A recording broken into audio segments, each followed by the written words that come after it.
ಹಂಗೆ ನೀಟಾಗಿ ಬರಪ್ಪ. ಇಬ್ಬಿಬ್ರು ಅದೇನ್ರಿ ಲೈನ್ ಏನ್ರಿ ಇದು ನೋಡ್ರಿ, ಇಬ್ಬಿಬ್ರು ಬನ್ನಿ, ಇಬ್ಬಿಬ್ರು ಮೇಲೆ ಅಪ್ಪ ಸ್ಟ್ರೈಟಾಗಿ ಇಟ್ಕೊಳ್ಳು. ಸ್ಟ್ರೈಟಾಗಿ ಇಟ್ಕೊಳ್ರಿ. ಅದು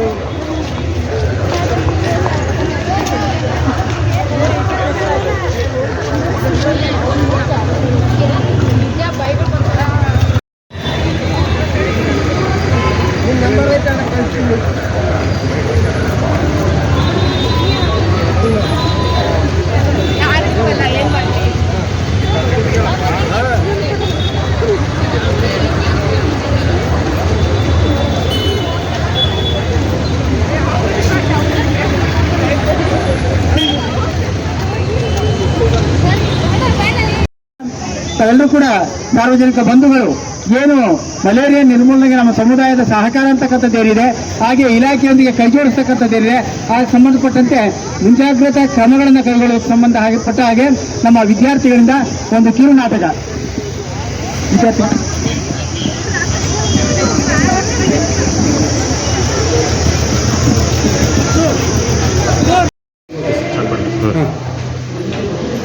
ತುಮಕೂರು ಜಿಲ್ಲೆಯ ಜಿಲ್ಲಾ ಆರೋಗ್ಯ ಮತ್ತು ಕುಟುಂಬ ಕಲ್ಯಾಣ ಇಲಾಖೆ ವತಿಯಿಂದ ಈ ದಿನ ನಾವು ವಿಶ್ವ ಮಲೇರಿಯಾ ದಿನ ಅಂಗವಾಗಿ ಜಾಥಾ ಕಾರ್ಯಕ್ರಮವನ್ನು ಮಹಾನಗರ ಪಾಲಿಕೆಯ ಆವರಣದಿಂದ ಜಿಲ್ಲಾ ಆರೋಗ್ಯ ಮತ್ತು ಕುಟುಂಬ ಕಲ್ಯಾಣಾಧಿಕಾರಿಗಳ ಕಚೇರಿಯವರೆಗೂ ನರ್ಸಿಂಗ್ ವಿದ್ಯಾರ್ಥಿಗಳು ಮತ್ತು ನಮ್ಮ ಸಿಬ್ಬಂದಿ ವರ್ಗದವರು ಹಾಗೂ ಸಾರ್ವಜನಿಕರು ಭಾಗವಹಿಸಿ ಕಾರ್ಯಕ್ರಮವನ್ನು ನಾವು ನಡೆಸಿಕೊಟ್ಟಿರ್ತಾರೆ ಇಲ್ಲಿವರೆಗೂ. ಈಗ ಈ ವಿಶ್ವ ಮಲೇರಿಯಾ ದಿನಾಚರಣೆಯ ಮಹತ್ವವನ್ನು ನಾವು ಈಗ ತಿಳ್ಕೊಳ್ಬೇಕಾಗಿದೆ.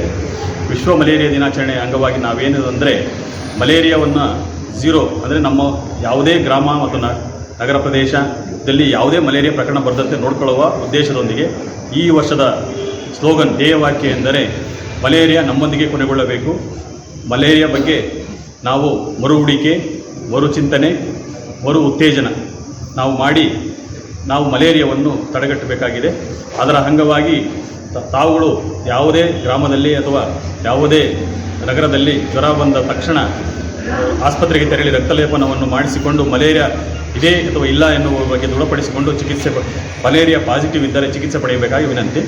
ಅದೇ ರೀತಿಯಾಗಿ ಮುಂದುವರೆದು ಮಲೇರಿಯಾ ಬರದಂತೆ ನಾವು ಸೊಳ್ಳೆಗಳ ನಿಯಂತ್ರಣವನ್ನು ಮಾಡಬೇಕಾಗಿರುತ್ತದೆ.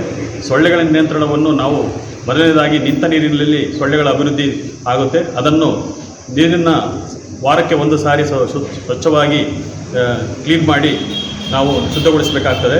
ಕೆರೆ ಮತ್ತು ಹೊಂಡ, ಕುಂಟೆ ಮತ್ತು ಇತರೆ ಬಾವಿಗಳಲ್ಲಿ ಮತ್ತು ಕ್ವಾರೆಗಳಲ್ಲಿ ನಿಂತ ನೀರುಗಳಲ್ಲಿ ನಾವು ಫಿಶನ್ನು ಬಿಟ್ಟು, ಗಪ್ಪಿ ಮತ್ತು ಗಾಂಬೀಷ ಮೀನುಗಳನ್ನು ಬಿಟ್ಟು ಅಲ್ಲಿ ಇರ್ತಕ್ಕಂಥ ಲಾರ್ವಾ ಉತ್ಪತ್ತಿ ಆಗುವ ತಾಣಗಳಲ್ಲಿ ಲಾರ್ವವನ್ನು ನಾಶಪಡಿಸಿದರೆ ಸೊಳ್ಳೆಗಳ ವೃದ್ಧಿ ಸೊನ್ನೆಯಾಗಿ ಲಾರ್ವಾ ಮತ್ತು ನಮ್ಮ ಮಲೇರಿಯಾ ರೋಗವನ್ನು ಹರಡದಂತೆ ನಾವು ತಡೆಗಟ್ಟಬೇಕಾಗ್ತದೆ. ಅದಕ್ಕೆ ಎಲ್ಲರೂ ಗ್ರಾಮದ ಮತ್ತು ನಗರ ಪ್ರದೇಶದಲ್ಲಿರ್ತಕ್ಕಂಥ ಜನಗಳು ತಮ್ಮ ಪ್ರದೇಶದಲ್ಲಿರ್ತಕ್ಕಂಥ ಕೆರೆ, ಕುಂಟೆ ಮತ್ತು ಹೊಂಡಗಳಿಗೆ ಗಪ್ಪಿ ಮತ್ತು ಗಾಂಬೀಷ ಮೀನುಗಳನ್ನು ಬಿಡಿಸಿಕೊಂಡು ಕಾರ್ಯಕ್ರಮವನ್ನು ಯಶಸ್ವಿಗೊಳಿಸಬೇಕು.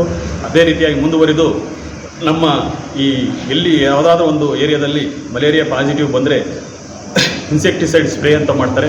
ಆ ಸ್ಪ್ರೇ ಮಾಡಿದಾಗ ತಾವುಗಳೆಲ್ಲರೂ ತಮ್ಮ ಮನೆ ಒಳಗೆ ಮತ್ತು ಹೊರಗೆ ಮತ್ತು ಶೆಡ್ಡುಗಳಲ್ಲಿ ಮತ್ತು ದನದ ಕೊಟ್ಟಿಗೆ ಎಲ್ಲ ಕಡೆ ಸ್ಪ್ರೇಯನ್ನು ಮಾಡಿಸಿಕೊಂಡು ನಮ್ಮ ಕಾರ್ಯಕ್ರಮವನ್ನು ಯಶಸ್ವಿಗೊಳಿಸಿಕೊಟ್ರೆ ನಾವು ನಮ್ಮ ದೇಶದಲ್ಲಿ, ನಮ್ಮ ರಾಜ್ಯದಲ್ಲಿ, ನಮ್ಮ ಜಿಲ್ಲೆಯಲ್ಲಿ ಮತ್ತು ನಮ್ಮ ಗ್ರಾಮಗಳಲ್ಲಿ ಮಲೇರಿಯಾ ಮುಕ್ತವಾಗಿ ಮಾಡಬಹುದು ಅಂತ ಹೇಳ್ತಾ ಈ ನನ್ನ ಎರಡು ಮಾತುಗಳನ್ನು ಮುಗಿಸುತ್ತೇನೆ. ನಮ್ಮ ಹೆಸರು ಡಾಕ್ಟರ್ ರಂಗನಾಥ್, ಜಿಲ್ಲಾ ಮಲೇರಿಯಾ ಅಧಿಕಾರಿಗಳು, ತುಮಕೂರು ಜಿಲ್ಲೆ.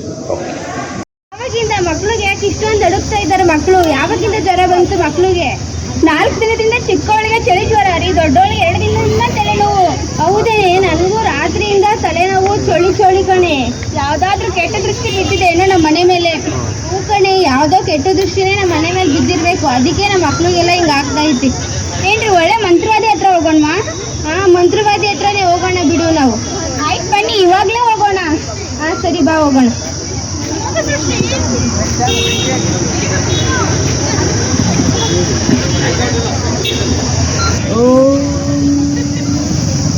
ನಮಸ್ಕಾರ ಗುರುಗಳೇ.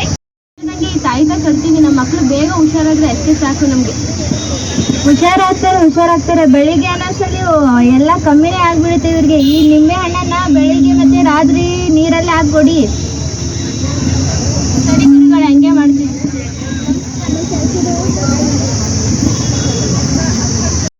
ಸರ್ಕಾರದ ಒಂದು ನಿರ್ದೇಶನದಂತೆ ವಿಶ್ವ ಮಲೇರಿಯಾ ದಿನ ಅಂಗವಾಗಿ ವಸ್ತು ಪ್ರದರ್ಶನ ಕಾರ್ಯಕ್ರಮವನ್ನು ಹಮ್ಮಿಕಬೇಕು ಅಂತೇಳಿ ಒಂದು ನಿರ್ದೇಶನವನ್ನು ನೀಡಿದರು. ಹಾಗಾಗಿ ಈಗ ವಸ್ತು ಪ್ರದರ್ಶನ ಕಾರ್ಯಕ್ರಮದಲ್ಲಿ ನಾವು ಏನು ಮಲೇರಿಯಾ ಒಂದು ರೋಗವನ್ನು ಯಾವ ರೀತಿ ಪತ್ತೆ ಮಾಡ್ತೀವಿ ಮತ್ತು ಅದರ ಚಿಕಿತ್ಸೆ ಮತ್ತು ಅದರ ಒಂದು ನಿಯಂತ್ರಣ ಕ್ರಮಗಳ ಬಗ್ಗೆ ಇದು ಎಲ್ಲ ಒಂದು ಪರಿಕರಗಳನ್ನ ನಾವು ಇಟ್ಟು ವಸ್ತು ಪ್ರದರ್ಶನವನ್ನು ಕಾರ್ಯಕ್ರಮವನ್ನು ಇಲ್ಲಿ ಆಯೋಜನೆ ಮಾಡಿದ್ದೀವಿ. ಇದರಲ್ಲಿ ಪ್ರಥಮವಾಗಿ ಯಾವುದೇ ಒಬ್ಬ ವ್ಯಕ್ತಿ ಜ್ವರ ಅಂತ ಬಂದ ತಕ್ಷಣ ಆಸ್ಪತ್ರೆಗೆ, ಯಾವುದೇ ಸರ್ಕಾರಿ ಆಸ್ಪತ್ರೆ ಇರ್ಬೋದು ಅಥವಾ ಪ್ರಾಥಮಿಕ ಆರೋಗ್ಯ ಕೇಂದ್ರ ಇರ್ಬೋದು ಅಥವಾ ನಮ್ಮ ಕ್ಷೇತ್ರ ಸಿಬ್ಬಂದಿಗಳು ಆರೋಗ್ಯ ನಿರೀಕ್ಷಣಾಧಿಕಾರಿಗಳಿರ್ಬೋದು ಮತ್ತು ಪ್ರಾಥಮಿಕ ಆರೋಗ್ಯ ಸುರಕ್ಷತಾಧಿಕಾರಿಗಳಿರ್ಬೋದು ಅಥವಾ ಆಶಾ ಕಾರ್ಯಕರ್ತೆ ಇರ್ಬೋದು, ಅವ್ರ ಬಳಿ ಹೋದಂಥ ಸಂದರ್ಭದಲ್ಲಿ ಅವ್ರಿಗೆ ಒಂದು ಗಾಜಿನ ಹಲಗೆಗಳು ಕೊಟ್ಟಿರ್ತೀವಿ ರಕ್ತಲೇಪನವನ್ನು ಸಂಗ್ರಹಣೆ ಮಾಡೋದಕ್ಕೆ.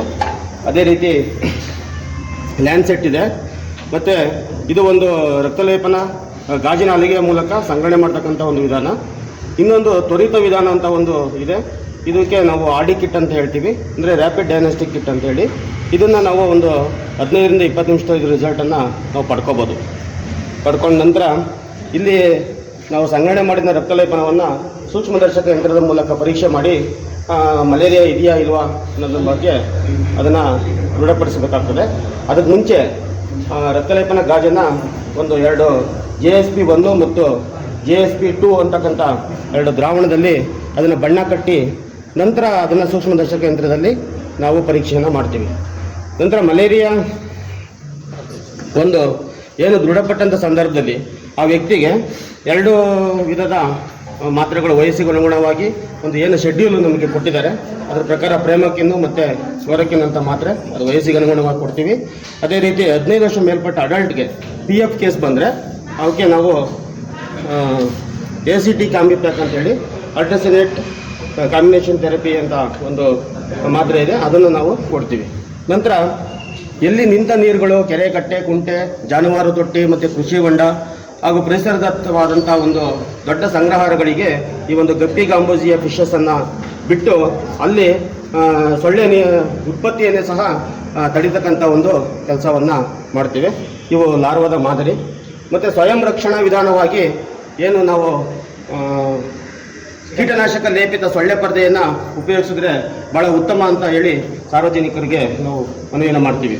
ಅದೇ ರೀತಿ ಎಲ್ಲಿ ನಮ್ಮ ಮಲೇರಿಯಾ ರೋಗ ಕಾಣಿಸ್ಕೊಳ್ತದೆ ಅಲ್ಲಿ ನಾವು ಇನ್ಸೆಕ್ಟಿಸೈಡ್ ಕೀಟನಾಶಕವನ್ನು ಒಳಾಂಗಣ ಮತ್ತು ಹೊರಾಂಗಣ ಕೀಟನಾಶಕವನ್ನು ಮಾಡ್ತೀವಿ. ಅಲ್ಲಿ ಈ ಒಂದು ಸಿಂಥೆಟಿಕ್ ಪೈರೆಥ್ರಿನ್ 10% WBC ವಾಟರ್ ಬೇಸ್ಡ್ ಇದನ್ನು ಸಹ ಈಗ ನಾವು ಸಿಂಪಡಣೆಯನ್ನು ಮಾಡ್ತಾಯಿದ್ದೀವಿ. ಮತ್ತು ಸ್ಥಗಿತ ಏನು ಸ್ಟ್ಯಾಗ್ನೆಟ್ ವಾಟ್ರು ಎಲ್ಲೆಲ್ಲಿ ನಿಂತ್ಕೊಳ್ಳುತ್ತೆ ಅಲ್ಲಿ BTA ಪೌಡ್ರನ್ನ ಸಿಂಪಡಣೆಯನ್ನು ಮಾಡಿ ಅಲ್ಲಿ ಸೊಳ್ಳೆಗಳ ನಿಯಂತ್ರಣವನ್ನು ಉತ್ಪತ್ತಿಯನ್ನು ತಡಿತಕ್ಕಂಥದ್ದು. ಈ ಒಂದು ಕೀಟನಾಶಕಕ್ಕೆ 2 ಹಂತದ ಒಂದು ಪರಿಕರಗಳನ್ನ ಯೂಸ್ ಮಾಡ್ತೀವಿ. ಇದು ಹ್ಯಾಂಡ್ ಕಂಪ್ರೆಸರ್ ಪಂಪ್ ಅಂತ ಹೇಳಿ ಇದನ್ನು ಒಂದು ಯೂಸ್ ಮಾಡ್ತೀವಿ, ಮತ್ತು ಸ್ಟಿರಪ್ ಪಂಪ್ ಅಂತ ಹೇಳಿ ಇದನ್ನು ಯೂಸ್ ಮಾಡ್ತಕ್ಕಂಥ ಒಂದು ಕೆಲಸವನ್ನು ಮಾಡ್ತಾಯಿದ್ದೀವಿ. ಸೊ ಅದೇ ರೀತಿ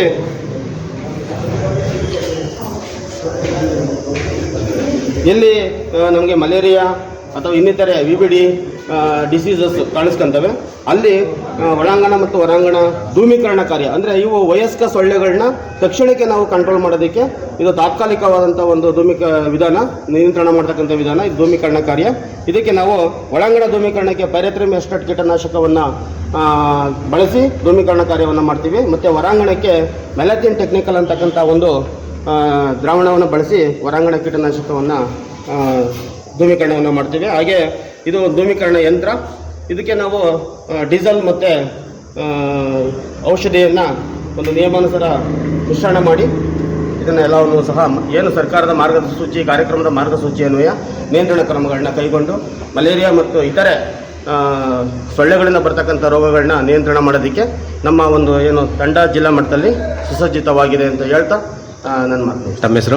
ನಾಗೇಶ್ ಅಂತ ಹೇಳಿ, ಹಿರಿಯ ಆರೋಗ್ಯ ನಿರೀಕ್ಷಣಾಧಿಕಾರಿಗಳು, ಜಿಲ್ಲಾ ಮಲೇರಿಯಾ ಕಚೇರಿ, ತುಮಕೂರು.